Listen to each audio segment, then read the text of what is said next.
ভুল করে ফেলেছি আমি। আমার আরও তলিয়ে ভাবা উচিত ছিল। মুহূর্তের উত্তেজনায় আমি আপনাদের অনেক খারাপ কথা বলে ফেলেছি। খাবার থালা ছেড়ে উঠে চলে গেছি আমি। আমি স্বীকার করছি যে আমি অন্যায় করেছি। আপনাদের অবিশ্বাস করে আমি মস্ত বড় ভুল করে ফেলেছি। কিন্তু বিশ্বাস করুন, আপনাদের অসম্মান করতে চাইনি আমি।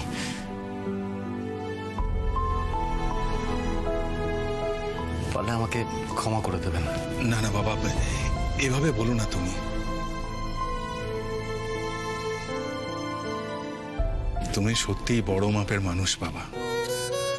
দেখো, ভুল মানুষ মাত্রই হয়, কিন্তু সেই ভুল স্বীকার করার মতো বড় মন সবার থাকে না। তার উপরে তুমি এত নামী একজন মানুষ। তুমি আমাদের ভুল বুঝলে কি বুঝলে না, আমাদের কাছে ক্ষমা চাইলে কি চাইলে না, কিচ্ছু এসে যায় না তাতে। কিন্তু তুমি যে এই কথাগুলো বললে, বিশ্বাস করো আমার মনটা ভরে গেল বাবা। না না, তা বললে হয় নাকি? আপনারা আমার গুরুজন।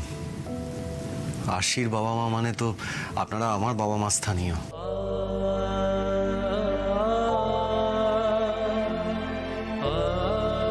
আসলে আমাদের পরিচয় তো কয়েকদিনেরই, খুব তো ভালো করে চিনি না, তাই হয়তো একটু ভুল করে ফেলেছি।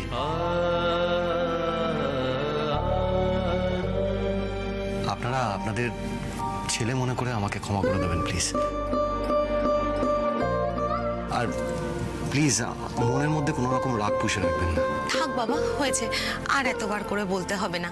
আরে বাবা মায়েরা কখনো ছেলে মেয়েদের উপরে রাগ পুষে রাখতে পারে?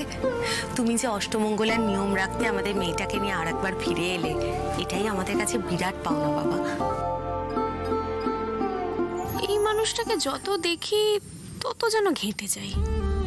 এই যে বাবা মায়ের কাছে ক্ষমা চাইছেন, মন থেকেই তো চাইছেন, নাটক করছেন বলে তো মনে হয় না।